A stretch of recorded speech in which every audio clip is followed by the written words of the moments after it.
We've been tracking the evolution of this Saudi-backed PGA competitor here in the United States, which is upending the world of professional golf. I personally think it's repulsive and disgusting that American golfers, household names who made their names on the PGA Tour, are cashing out for untold millions by the Saudi-backed LIV group. And it PGA, really is just a cash grab. Yeah, I mean, it's just like as blatant a cash grab as it could be. They're paying out hundreds of millions of dollars, and it's splitting the world of golf. And I think it's disgusting to allow this foreign power, which itself is a repulsive regime, in order to come here and screw with our sports. And I'm not the only people who think that.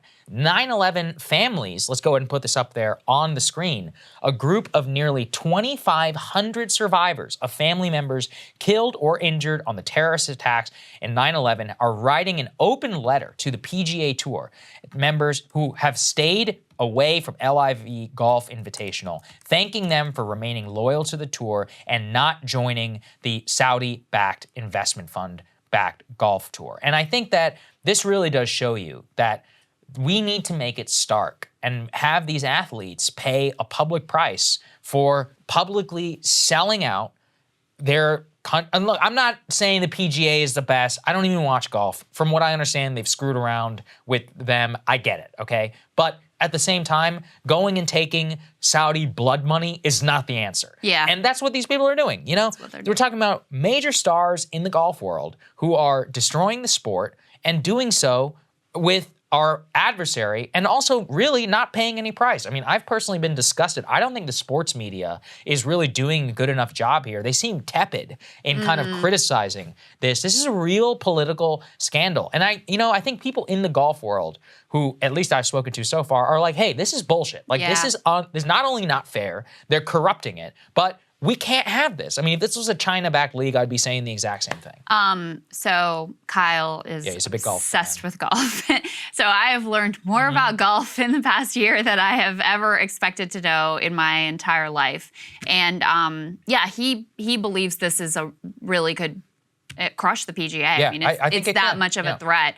And, you have now Trump coming out and basically praising the Saudi-backed tour. Right, because of PGA course, pulled out of some of his properties. Not only that, but the Saudi one is hosting some events at his properties. Tell me that. Always about the bottom line for this dude. But it is also a reminder of how cozy he was with them during the administration. There was all this media focus on like his relationship with Russia and all of that, when, as Ken Klippenstein always told me, like, no, the real story was about the corruption with regards to the Gulf states, Saudi, UAE, et cetera. So yeah, I mean, it's par for the course, you might say. See what I did there? So embarrassing. Nice.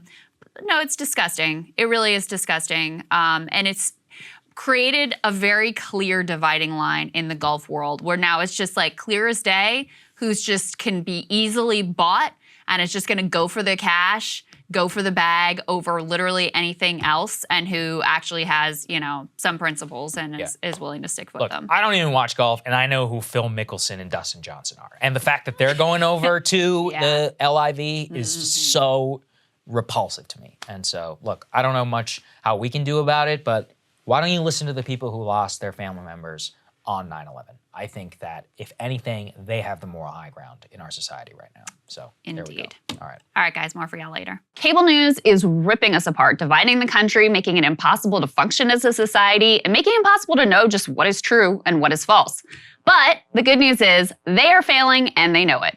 That is why we're building something new, a new mainstream, a healthier one, something more trustworthy, something that we are going to need in one of the most pivotal times in American history. We are building up here for the midterms, for the upcoming presidential election, but we need your help. So if you can help us out by becoming a premium member today at breakingpoints.com, we're trying to change America for the better and the entire world. So what are you waiting for, guys? Go to breakingpoints.com and sign up and help us build a new mainstream.